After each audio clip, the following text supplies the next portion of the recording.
when our love was new, and each kiss an inspiration. Oh, but that was long ago. Now my consolation is in the stardust of the sun. We don't read and write poetry because it's cute. I want to read. Hello and welcome to a special edition of Inspired By, live from Pete the Monkey Festival in Normandy. I am very excited to have in the amphitheatre today with me a woman who has survived some incredible experiences. Aged 5, living in a remote South American village, she was kidnapped from her village and abandoned by her kidnappers in the Colombian jungle. Unable to make her way out of the jungle, she began living amongst a troop of capuchin monkeys.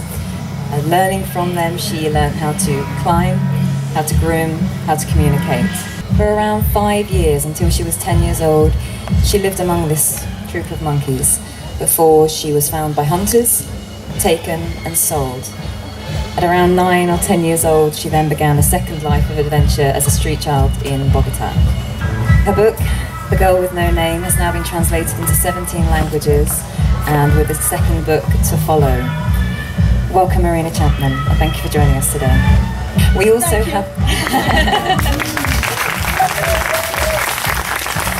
have with us Vanessa Ferrero. Vanessa is Marina's second daughter, and she's an incredible musician. She'll be performing for us later at the end of the conversation, and we're very happy to have her here.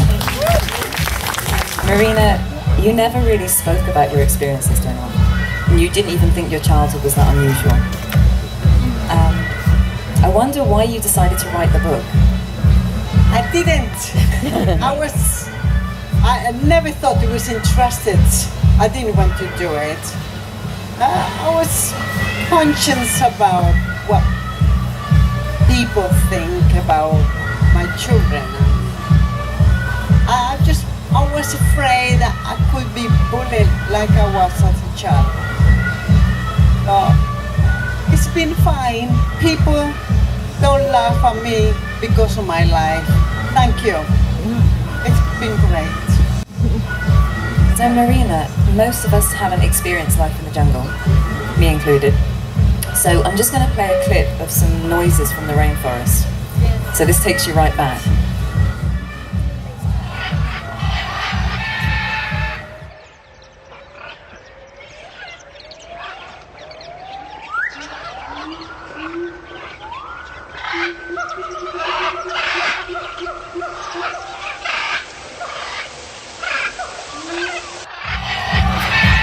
Yes, there's millions of sounds in there.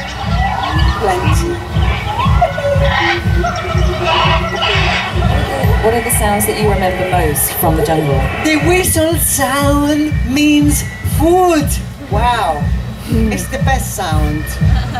The danger is a very sharp sound. You better run for it or you get killed. It's recognizing sounds or you survive. Your story is so kind of adventurous, so strange, but we're going to focus on the first 4 or 5 years that you spent in the jungle.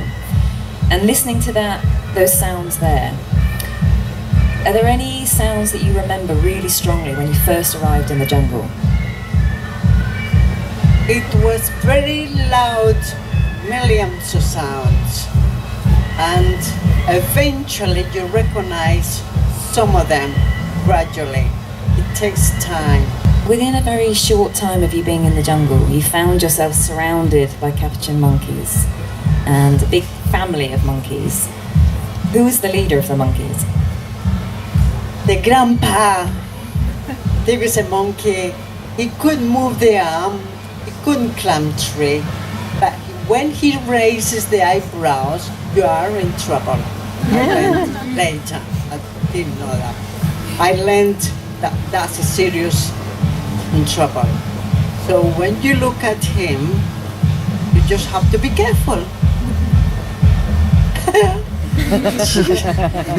One of the things I found most incredible when I read about your story was that you were only 5.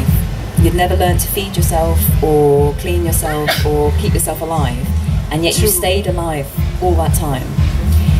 Did you learn just by instinct or by copying the monkeys? I think I copied the monkeys by doing everything. I have to watch them to find the food. They used to find the food easier than me, and that's how I survived, because they used to carry it too much. I was there to pick it up, but eat it quickly because they take it away from you. I still eat faster. I try to control myself. My husband is trying to train me like a lady. He cannot do it. It's too difficult. I cannot be a lady. She steals everyone else's. Yeah, I do. I steal food from people on the tables. When they look at the window, I will just sneak it. I know. As adults, we think things are impossible. If we ended up in the jungle, there's no way we can survive that. But as children, we just learn, everything becomes normal. And you learn to climb huge, huge trees until you fell out. Yeah, many times.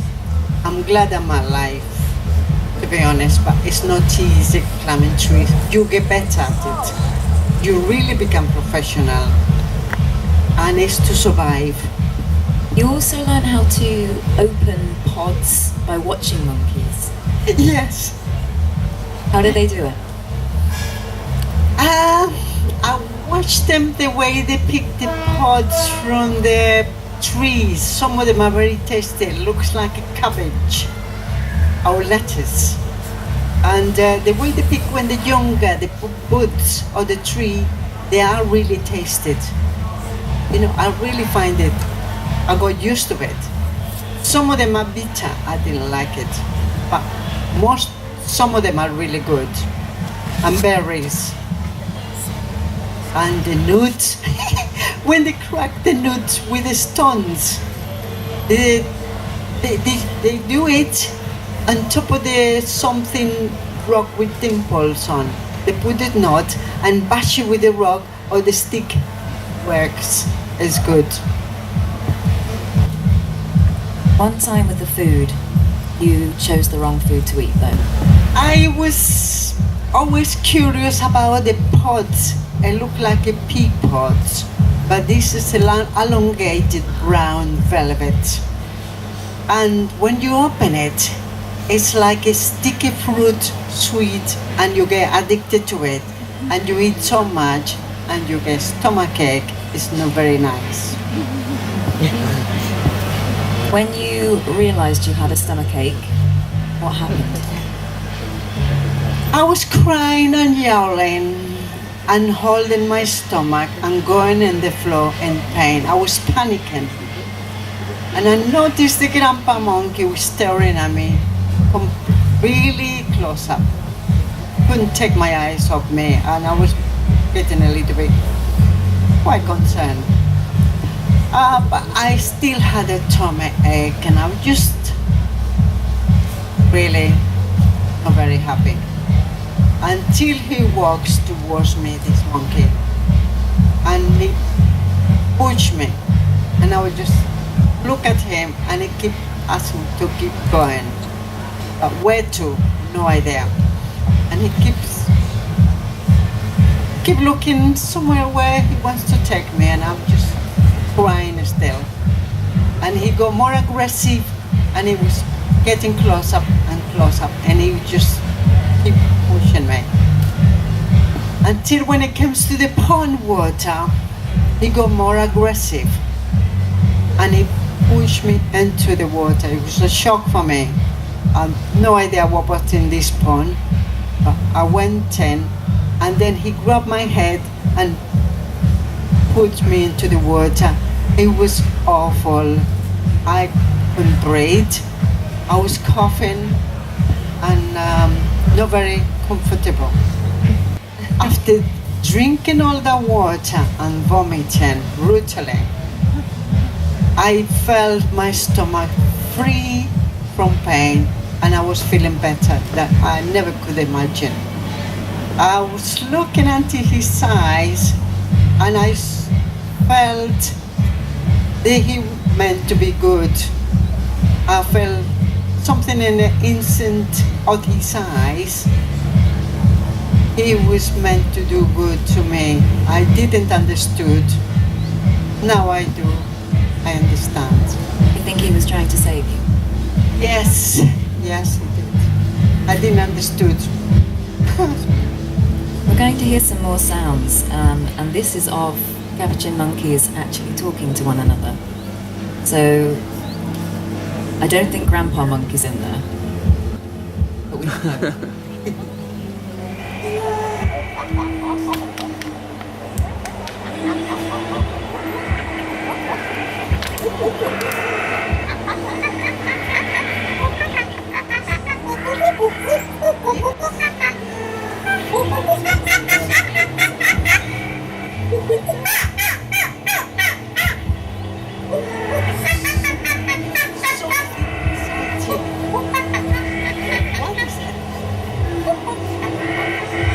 Found something. Found something. Very good. Oh, it sounds like something he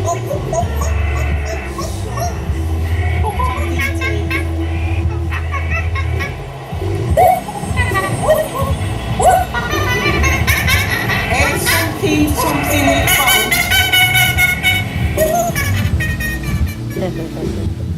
Oh, they're taking it. They're not going to eat it. Huh? One of the things I found when I listened to that was how gentle the monkeys' noises were. And I wondered, when you were so young and so frightened, how did you feel when the monkeys would prod you and groom you and stroke you? They poke me and they check me and they look to my back and open my mouth. I have no idea why they want to look at my neck, but they check everything about me before I was accepted into their plan. I wasn't even afraid. I used to be very still, no movement, and they go bored and they go away and keep coming back. And that's how they were. Never bother with me. Unless they went on my shoulders. And that was great because I feel comfortable. It feels like you got something that like you for the first time, where when you are lonely. Sometimes, Marina, you would see the monkeys fighting. Another troop of monkeys would arrive and they would fight them, and you would hear them screaming. And they would come down into the ground level with blood around their mouths. Yes. Did you ever feel frightened? I did. I heard the noise. I recognized the noise because the noise is a serious fighting. It could be death or somebody's dying. I didn't want to go there. Suddenly, when they finished all this noise, they came down, one of them, and I saw the blood in his mouth. I felt, what about me? I thought, I became a little bit concerned. Then I just looked at him up with the hands, and I felt he's not going to harm me. I felt, oh, it's quite scary to see something they ate, and they look like it's something with blood. Marina, what do you think we can learn as humans? What can we learn from monkeys? We learn to get on with life, keep on going, never stop, and you just have to keep on fighting and keep going to save your life. Marina, one day you were moving through the jungle, and in amongst all the mud and the moss and the animals, you saw something glinting, and you found a mirror. Yes. All the time, I never think about my face. I didn't know I had a face. I had no idea what I look like. Until this shiny thing in the floor, I came down because the lighting was on it. I became curious, and I went closer and closer until I found it. I picked it up. My eyes, and I was confused when I saw that, and I keep bringing it back closer to me to keep looking at it. I came to realize I had a face. I don't look like a monkey. Why I thought I was looking like them? Because of the hands. It was quite something to discover my face. Wow. You imagine, you see your face, and then you see it in the mirror. Oh, it's quite shocking. Unfortunately, Marina, your experiences of humans were not as nice as your experiences of monkeys. True. You had the experience of the hunters that took you out of the jungle. You had the experiences with a brothel owner who tried to murder you. Yeah. Colombian mafia, police, very strict nuns. Yeah. You Difficult. decided that you would never trust another human being again. I didn't trust many humans for a long time. That's true. But here you are. You are married, 2 children, and you are living your life. What happened that allowed you to get to this point? Who did you trust? I was up at the tree one day, and somebody saw me, an old lady about 59, 54, and she looked at me, and I noticed she was looking at me. I felt quite good. I felt I can trust this person. What was her name? Maruja Gutierrez. Marina, your memories of your real family are so vague, but your memories of the monkey family are so strong. Your little monkey siblings, and well, not really, but you know, your and Grandpa Monkey. They became like my family because I had nothing else when I was solitary. They were my company, whatever. They used to come, stay with me. I was going to stay with them many times. I was keeping closer with them because I felt protection. I felt like somebody with me for the first time. It was great. I felt like I can relate to them. I don't know why. Do you think Grandpa Monkey could have reminded you of someone you knew when you were very, very young? Yes, a granny. I don't know where. There was something in this monkey that I could maybe I respect sometimes. And a lot of people could imagine that growing up with monkeys it's quite romantic. You know, you're climbing trees, you're experiencing nature, but you missed out on a lot of things. I did. I lost my language. I realized I couldn't talk or how to talk anymore. Nothing. I lost about how to be human. I think I began to walk on my 4 arms and legs. For once, I was feeling confused, very confused. Marina, when you left the jungle, you'd been used to hearing nature and animals, and then you heard a lot of sounds of the city. And I'm going to play you something you may or may not have heard, but something similar perhaps. It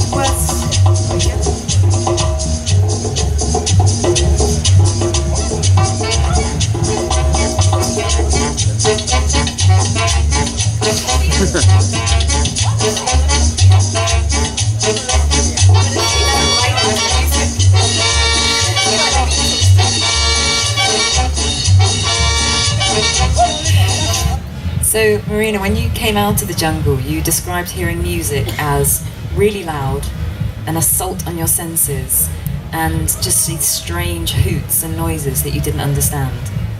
very confusing. I had to learn how to pick the food and to eat, how to open doors or windows, or going walking through the room like anybody else. I couldn't do it. I have no idea how to pick the knife and forks or pencils like any children. It was tough. No idea. I still learning. I still have difficulty learning things. My daughter.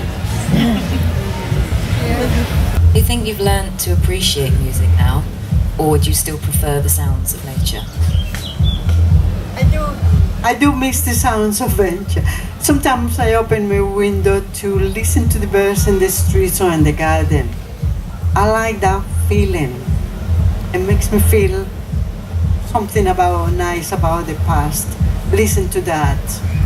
I have no idea why, but I like it. Open the windows just to listen to the animal sounds. I still do. Vanessa, do you remember hearing music when you were a child, when you were growing up? And did this affect you becoming a musician as well? See, Mum actually likes, she's always liked British music more than Colombian music, so she listened to the Beatles in Colombia a lot because she liked the hooks and everything. But she doesn't like Colombian music, and I've now gone the other way, and I'm now liking Colombian music more than English. But it's mainly my dad that played music. She was just busy with nature, being out climbing trees, catching birds that would fly around the front room, catching our pets. She didn't believe in pet shops, so she would catch our pets.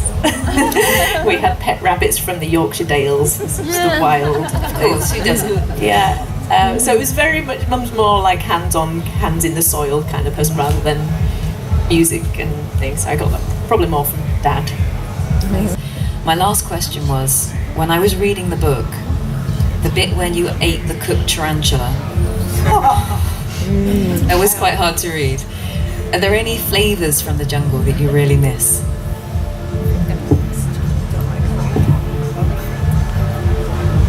I love fruits. Still, I find it difficult to find them. Vegetables, fruits, nuts, whatever. I still like it. I can't help it. My family sometimes don't understand, but I love that stuff. I miss the fruit.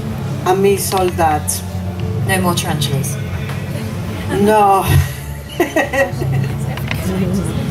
Like, I don't know, maybe it was because she was raised in the jungle with lots of germs and mud, but Mum just doesn't get ill. We went out for a family dinner where we all got really badly poisoned and Mum didn't. We got like compensation, we got money, and Mum was like, I wish I got ill so I could get compensation. She got her first cold when she was 55, I think. Her nose was running and she was like, what's this? Like, why does it run?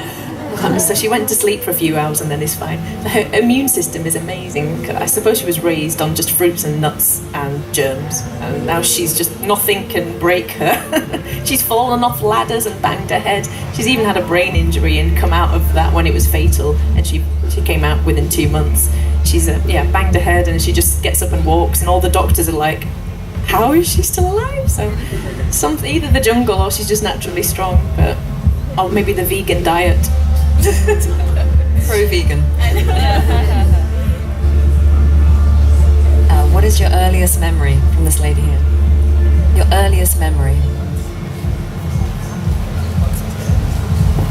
The earliest memory was not very nice because I was playing with pea pods in some garden, and I was chewing them and playing with them and making mess on the floor. Somebody came and took me away, and all the children I heard. And when they put the cloth in my face, I felt very weak, very sleepy, very drained. I couldn't defend myself. I was taken away in the rush with other children. 4-year-old. You know what happened to the other children? Yes, I find out they've been abused. They removed the eye, they cracked the knees, and they did bad things to them. And I was just thinking about It's a shame because I'm glad I finished in the jungle. Maybe I was safe in the jungle. And these are the children being abused. I can only think there must be a God that has his greatness and look after me, and I still feel his protection today. So I'm grateful. I'm very grateful for my life. I'm alive. And the best thing for me, my daughters and my family. I really thank God. I thank anybody who correct me. Yeah. Would you ever go back? Would you ever go back? Yes, I did. I did when I was 17. I saved the money. I really wanted to find out where is the jungle. I had no idea the name of the jungle name, but I can recognize if I see it, and I will find the tree where I used to sleep. But I wasn't successful. Somebody stole my money. The coach didn't take me all the way there. The coach was falling down the mountain. It was not possible to go there. I got lost. I lost my money. I was very frustrated, but I was dreaming about to be back with the monkeys because I know they will recognize me if they see me.